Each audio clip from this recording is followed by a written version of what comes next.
फ्रॉस्टवेल पहाड़ों के दिल में, जहां बर्फ कभी नहीं पिघलती थी, वहां एक प्राणी छिपा हुआ था जिसका जिक्र केवल धीमी फुसफुसाहटों में किया जाता था।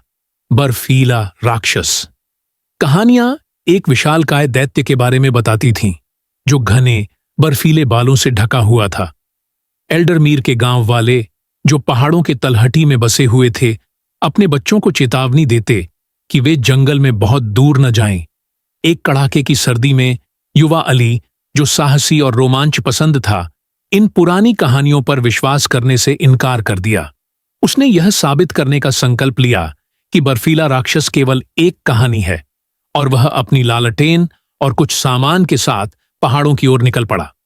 जैसे जैसे वह गहराई में गया, बर्फ की परत और अधिक घनी होती गई, और जल्द ही चारों ओर एक अजीब सन्नाटा छा गया।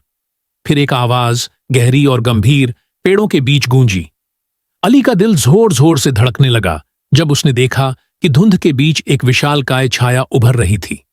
बर्फीला राक्षस उसके सामने खड़ा था।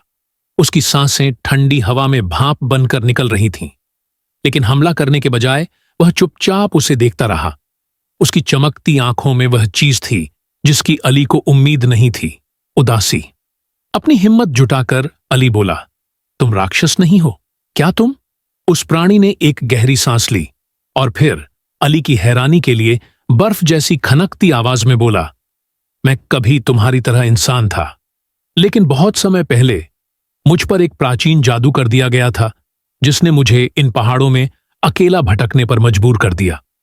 अली का डर समाप्त हो गया और उसकी जगह जिज्ञासा और सहानुभूति ने ले ली। उसने बर्फीले राक्षस से उसके अतीत के बारे में पूछा और दोनों घंटों तक बातें करते रहे।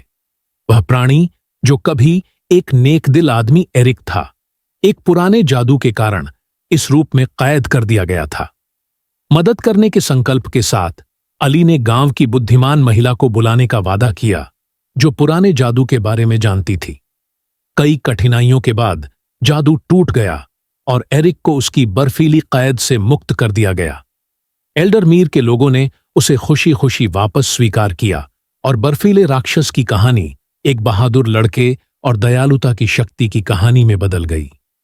आज भी जब फ्रॉस्टवेल पहाड़ों में हवाएं चलती हैं, तो गांव वाले कहते हैं कि वे अली और एरिक की हंसी सुन सकते हैं, जो बर्फ से ढकी चोटियों में गूंजती रहती है।